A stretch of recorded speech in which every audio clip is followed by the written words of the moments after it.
Assalamualaikum warahmatullahi wabarakatuh. Perkenalkan, nama saya Anggiang Raini. Saya dari jurusan Pendidikan Guru Madrasah Ibtidaiyah kelas 2A. Saya di sini akan membuat video yang menceritakan tentang perjalanan Imam Syafi'i ketika menuntut ilmu. Nah, saya membuat video ini untuk memenuhi tugas pada mata kuliah Sejarah Peradaban Islam. Semoga kalian yang menonton video saya ini diberikan kelancaran selalu dalam hal apapun itu dan selalu dimudahkan rezekinya. Halo, kembali lagi dengan saya. Di sini saya akan menceritakan tentang kisah perjalanan Imam Syafi'i dalam menuntut ilmu. Imam Syafi'i bernama asli Abu Abdullah Muhammad bin Idris Asy-Syafi'i Al-Muttalibi Al-Quraisy atau lebih terkenal dengan sebutan Imam Syafi'i. Imam Syafi'i merupakan tokoh agama Islam yang mempunyai peran penting. Beliau juga merupakan pendiri dari Mufti Besar Sunni Islam dan juga pendiri dari mazhab Syafi'i. Beliau juga masih tergolong dalam kerabat Rasulullah SAW yang masuk di Bani Muthalib atau keturunan Al-Muthalib, saudara dari Hashim atau kakek dari Nabi Muhammad SAW. Imam Syafi'i lahir pada tanggal 767 Masehi atau 150 Hijriah yang bertepatan di Gaza, Palestina. Ibu dari Imam Syafi'i bernama Fatimah binti Ubaidillah Azdiyah dan ayahnya bernama Idris bin Abbas.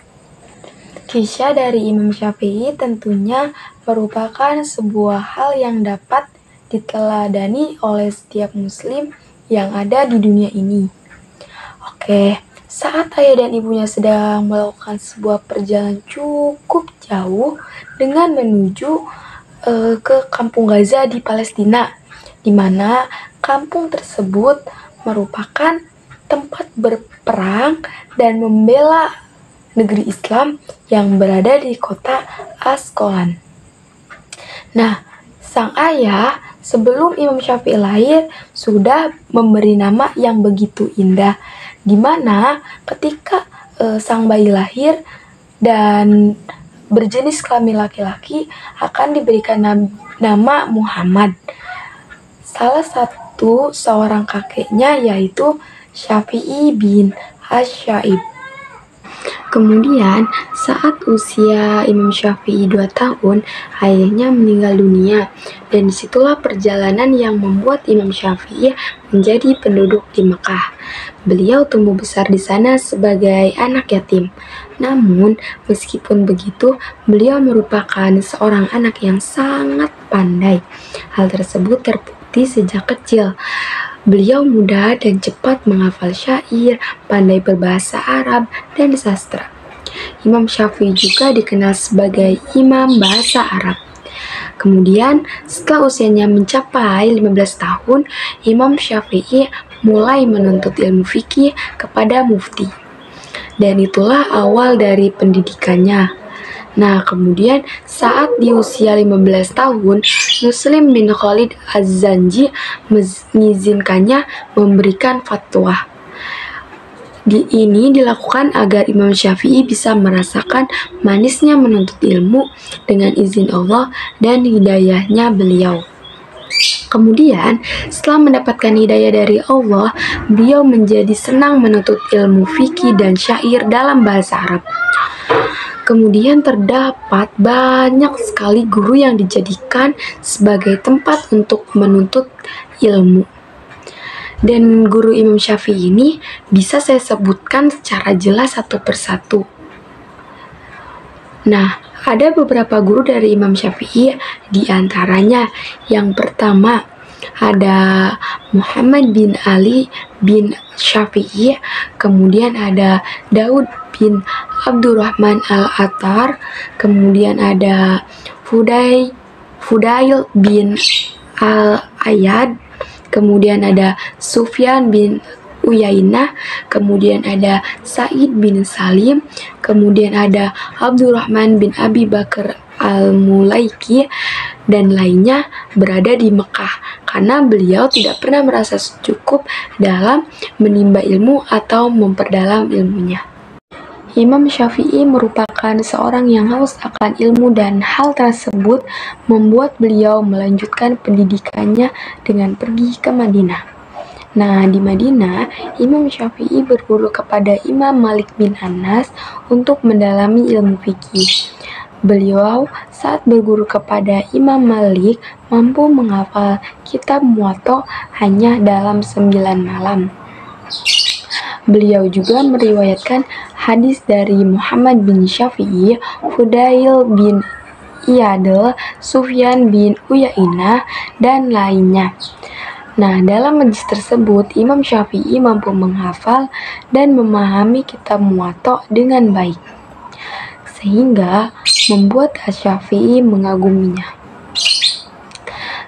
Beliau juga mengagumi guru-gurunya, di antaranya ada Imam Malik bin Anas dan Imam Sufyan bin Uyainah. Kemudian, kisah Imam Syafi'i dalam menuntut ilmu tidak sampai di Madinah saja loh, tetapi beliau juga melanjutkannya ke Yaman, Baghdad, dan Mesir. Kemudian, saat pergi ke Yaman, beliau tidak hanya menuntut ilmu, tetapi juga bekerja sementara waktu. Sederet ulama yang pernah dikunjungi Imam Syafi'i saat di Yaman diantaranya ada Hisham bin Yusuf al-Qadli, Mutarrif bin Mazin, dan masih banyak lainnya. Kemudian, beliau melanjutkan perjalanannya ke Irak, Baghdad, untuk menimba ilmu ke Muhammad bin Hasan. Saat di Irak, beliau menulis mazhab Qaul Qadim, dan saat ke Mesir pada tahun 200 Hijriah, beliau menulis yang baru, yaitu Qaul Jadid. Nah, kemudian beliau meninggal saat akhir bulan Rajab tahun 204 Hijriah dan dikenal sebagai Syuhadaul Ilm. Kemudian dengan bekal ilmu yang beliau punya, beliau tidak meluputkannya menjadi ulama besar yang mempunyai banyak murid. Di antara banyaknya murid Imam Syafi'i, yang paling menonjol adalah murid yang berada di Mesir dan Irak. Murid yang berada di Mesir ada 3. Yang pertama bernama Al-Muzani, yang nama aslinya adalah Ismail bin Yahya Al-Muzani. Beliau lahir pada tahun 175 Hijriah. Kemudian Al-Muzani meninggal pada tahun 254 Hijriah. Al-Muzani menuntut ilmu kepada Imam Syafi'i mulai awal datang ke Mesir sampai beliau wafat. Kemudian ia dianggap beberapa Syafi'iyah sebagai mujtahid mutlak yang disebabkan adanya beberapa perbedaan pikiran atau pandangan dengan Imam Syafi'i dalam menghadapi masalah. Kemudian, Al-Muzani memiliki karya yang bernama Mukhtasar Al-Muzani yang kemudian dicetak sebagai kaki catatan dari kitab Al-Um. Kemudian, murid kedua Imam Syafi'i bernama Al-Buyuti atau Abu Yaqub Yusuf bin Yahya Al-Buyuti. Dalam berfatwa, terkadang Imam Syafi'i meminta pendapatnya untuk berfatwa, dan ia juga memiliki Mukhtasar Al-Buyuti serta menjadi murid yang senior. Dan yang terakhir ada Ar-Rabi bin Sulaiman Al-Marodi. Al-Rabi bin Sulaiman Al-Marodi ini merupakan periwayat kitab Al-Um dan penyalinya kitab tersebut saat Imam Syafi'i masih hidup. Sedangkan murid yang berada di Irak ada 2 yang menonjol, yaitu yang pertama Al-Hasan bin Muhammad. Beliau wafat pada tahun 260 Hijriah, dan ada Abu Ali Al-Husain bin Ali yang wafat pada tahun 264 Hijriah. Kemudian pada suatu ketika Arabi sebagai murid memberikan informasi kepada gurunya Imam Syafi'i bahwa kondisi di Mesir saat itu terbagi menjadi dua kelompok yang kukuh pada pendapatnya, yaitu kelompok penganut mazhab Maliki dan kelompok penganut mazhab Hanafi. Kemudian Imam Syafi'i pun memiliki niat untuk mendamaikan dua kelompok tersebut. Nah, perselisihan kedua kelompok itu terjadi karena cara pandang dalam menggali hukum yang berbeda. Kelompok mazhab Maliki berpendapat bahwa jika suatu persoalan hukum tidak ditemukan dalam Al-Quran, maka selanjutnya adalah mencari para hadis Rasulullah SAW sebagai mutawatir ataupun ahad. Sedangkan kelompok mazhab Hanafi berpendapat bahwa setelah Al-Quran, hadis mutawatir saja yang dapat dijadikan landasan. Nah, bila tidak ditemukan, maka selanjutnya dengan melakukan ijtihad dengan akal. Sebagaimana contoh dalam menentukan bilangan sholat witir. Kelompok mazhab Hanafi berpendapat bilangan witir adalah 3 rakaat dengan 1 kali salam.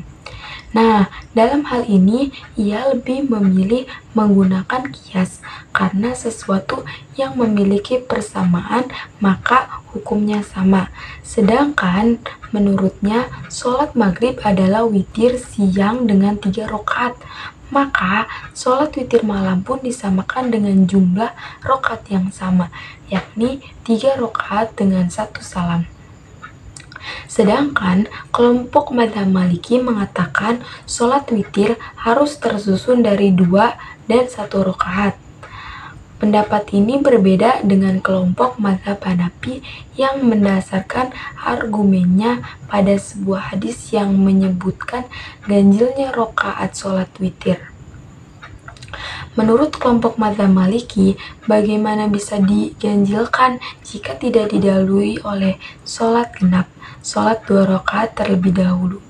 Imam Syafi'i menengahi kedua perdebatan tersebut dengan mengatakan bahwa Rasulullah SAW sholat witir dengan 1 rakaat. Oleh karena itu, bilangan rakaat witir adalah cukup 1 rakaat. Kemudian Imam Syafi'i ini terkenal dengan ijtihadnya usaha penalaran dalam hukum Islam. Namun, beliau juga terbuka terhadap koreksi dan kritikan. Pernah suatu ketika beliau mengubah pendapatnya sendiri setelah berdiskusi dengan muridnya yang bernama Imam Ahmad bin Hanbal. Ini menunjukkan sikap rendah hati dan mau mengakui kesalahannya. Imam Syafi'i ini dikenal berani dalam mengemukakan pendapatnya meskipun berbeda dengan pendapat gurunya. Hal ini terlihat ketika beliau belajar kepada Imam Malik. Beliau sering mengajukan pertanyaan kritis dan berani mengemukakan pendapatnya sendiri.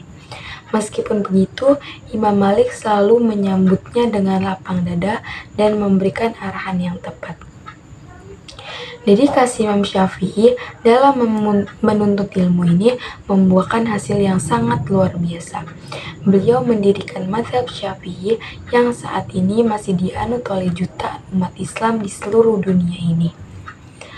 Kemudian, kontribusinya dalam bidang fiqh, hadis, dan usul fiqh sangatlah besar dan memberikan pengaruh yang signifikan terhadap perkembangan ilmu pengetahuan Islam. Kemudian, kisah inspiratif Imam Syafi'i dalam menuntut ilmu ini menjadi pengingat bagi kita semua bahwa untuk mencapai kesuksesan dibutuhkan kegigihan, ketekunan, dan keberanian dalam mencari ilmu. Beliau telah menunjukkan bahwa dengan tekad yang kuat dan kerja keras, kita dapat meraih cita-cita dan memberikan kontribusi yang berarti bagi agama dan umat manusia yang ada di dunia ini. Dalam cerita ulama yang satu ini tentunya terdapat kisah teladan menuntut ilmu yang dapat ditiru dari Imam Syafi'i. Beliau dalam menuntut ilmu pernah mengalami masalah, seperti mengalami masalah kesulitan dalam menghafal. Beliau menceritakan masalahnya ini kepada sang guru yang bernama Imam Waqi, yang kemudian sang guru menasihatinya dengan mengajarkan jika ingin mudah dalam menimba ilmu, kita harus menjauhi perbuatan dosa. Karena ilmu yang dicari adalah cahaya dari Allah yang bila sering dan senang berbuat dosa tidak mendapatkannya. Nah, dari kisah beliau, bimbingan dari seorang guru adalah hal yang sangat penting dalam menuntut ilmu. Jangan merasa dirinya sudah pintar, serta jangan sungkan untuk bertanya kepada sang guru atau meminta sarannya bila sedang mendapatkan masalah. Dan terakhir, memahami kemudian dari ilmu yang merupakan warisan dari para nabi. Dari kisah perjuangan menuntut ilmu Imam Syafi'i ini, kita bisa mendapatkan pelajaran dalam mencari ilmu. Nah, mungkin itulah kisah ulama dalam menuntut ilmu yang bisa diambil keteladanannya yang bernama Imam Syafi'i, sehingga lebih mengetahui perjalanan hidup seorang ulama besar. Mungkin hanya ini saja yang dapat saya ceritakan. Semoga yang saya ceritakan ini bermanfaat bagi yang mendengar dan menontonnya. Dan apabila terjadi kesalahan, saya meminta maaf sebesar-besarnya, karena kesalahan datangnya dari diri saya dan kebenaran hanya milik Allah Subhanahu wa Ta'ala. Mungkin itu saja yang dapat saya sampaikan. Kurang dan lebihnya mohon maaf. Wallahul muwaffiq ila aqwamit thoriq. Wassalamualaikum warahmatullahi wabarakatuh.